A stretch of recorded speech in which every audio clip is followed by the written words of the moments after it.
नमस्कार, मैं हूं doctor Sharad Joshi, senior chest specialist working at max Vaishali hospital. और आज हम बात कर रहे हैं ट्यूबरकुलोसिस के बारे में। ट्यूबरकुलोसिस एक संक्रामक रोग है जो एक बैक्टीरिया की वजह से होता है और इसे हिंदी में क्षय रोग भी कहते हैं। ग्रीक में इसे थिसिस भी कहा जाता है, जिसका मीनिंग है कि धीरे धीरे आपका शरीर डिके होने लगता है, क्षय होने लगता है, मरीज पतला होने लगता है, वजन लूज़ करता है, मांसपेशियां कमज़ोर होने लगती हैं। अगर लंग्स को ये अफेक्ट करता है जैसे बहुत कॉमनली, तो खांसी होती है, बुखार आता है और धीरे धीरे मरीज गलता चला जाता है। कुछ चीज़ें जो मुख्य तौर से हमें ट्यूबरकुलोसिस के बारे में जाननी चाहिए। सबसे पहले, टीबी एक ऐसी बीमारी है जो सर से लेकर पैर तक बॉडी के किसी भी ऑर्गन को अफेक्ट कर सकती है। तो अगर हम देखें, दिमाग की टीबी भी होती है, आँखों की ट्यूबरकुलोसिस भी होती है, कंठ की ट्यूबरकुलोसिस या लैरिंजल टीबी भी होती है। उसके बाद लंग्स की या फेफड़ों की बीमारी भी होती है। फेफड़ों के बाहर की जो कवरिंग है प्लूरा की, उसको प्लूरेसी भी बोलते हैं, प्लूरल ट्यूबरकुलोसिस भी बोलते हैं।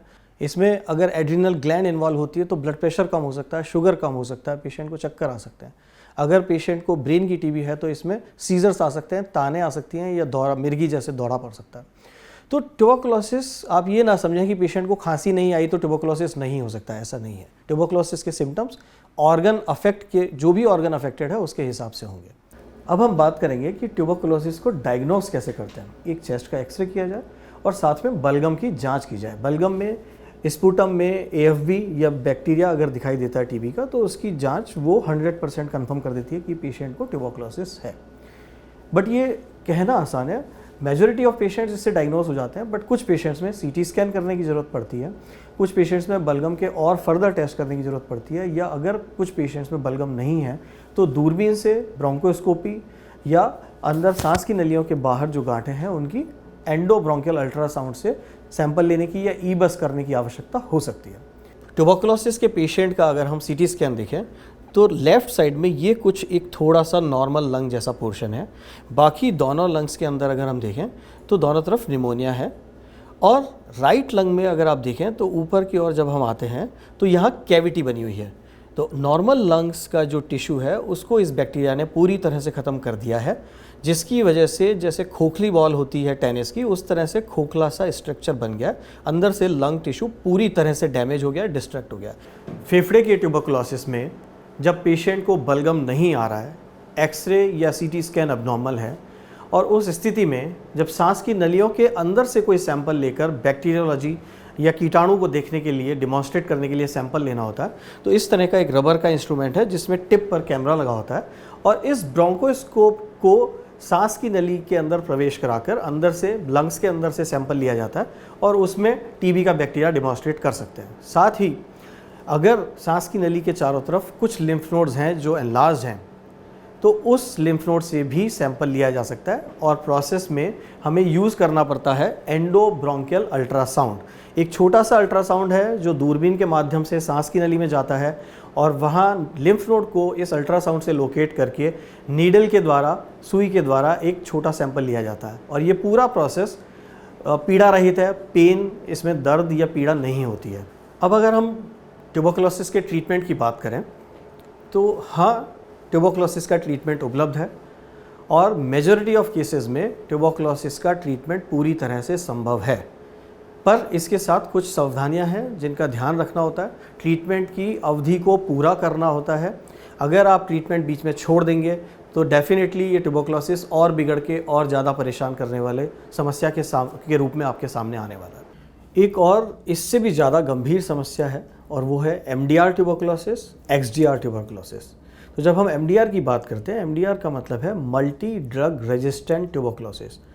ये ऐसी स्थिति है जहाँ टीबी का बैक्टीरिया, जिन दवाओं से हम उसे ट्रीट करते हैं, वो दवाएं उसके लिए वो रेजिस्टेंट हो जाता है। ये अपने आप में एक बहुत बड़ी परेशानी वाली बात है, क्योंकि MDR बैक्टीरिया को किल करना, टीबी को ट्रीट करना लंबी समस्या है, गंभीर समस्या है। इसका इलाज लंबे समय तक चलता है। इसमें इंजेक्शंस लगाने की ज़रूरत पड़ती है और वो इंजेक्शंस 6 से 8 महीने तक लगाने की ज़रूरत पड़ सकती है। अभी बेडाकुलिन करके एक नई ड्रग के साथ में MDR या XDR का ट्रीटमेंट थोड़ा सा आसान हो गया है, पर निश्चित तौर पर अगर MDR या XDR TB आपका डायग्नोस होता है तो किसी विशेषज्ञ की या बहुत ही स्पेशलिस्ट की सलाह लेना बहुत ज़रूरी है और उनकी सलाह को पूर्णतः मतलब 100% तौर पर फॉलो करने की, रेगुलरली मानने की ज़रूरत होती है। अब हम ये देखते हैं कि ट्यूबरकुलोसिस का डायबिटीज़ और HIV के साथ क्या एसोसिएशन है।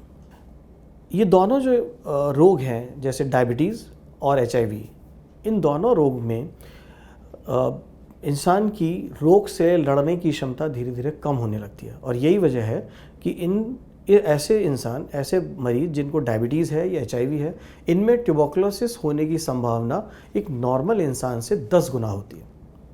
ट्यूबरकुलोसिस सिर्फ हमारे देश की समस्या नहीं है, ये पूरे विश्व की समस्या है और इसी को पहचानते हुए WHO ने एक मिशन की तरह ट्यूबरकुलोसिस को ट्रीट करने का मुद्दा जिम्मा उठाया और ये प्लान किया गया कि 2030 तक विश्व में ट्यूबरकुलोसिस को 95% तक कम कर लेना है या पूरी तरह से कंट्रोल कर लेना है। निर्णय इस तरह से निकला है कि ट्यूबरकुलोसिस एक संक्रामक रोग है, पर इसमें घबराने की आवश्यकता नहीं है। समझदारी से इसको अच्छी तरह से जानना है और इसके इलाज को विशेषज्ञ से की राय में के निर्देश में शुरू करके पूरा करना है, उसकी अवधि को पूरा करना है। TB एक ट्रीटेबल डिजीज़ है, इसको आप पूरी तरह से काबू में कर सकते हैं, बट सही समय पर जांच कराना और पूरी अवधि तक इलाज करना, ये 2 महत्वपूर्ण संदेश हैं।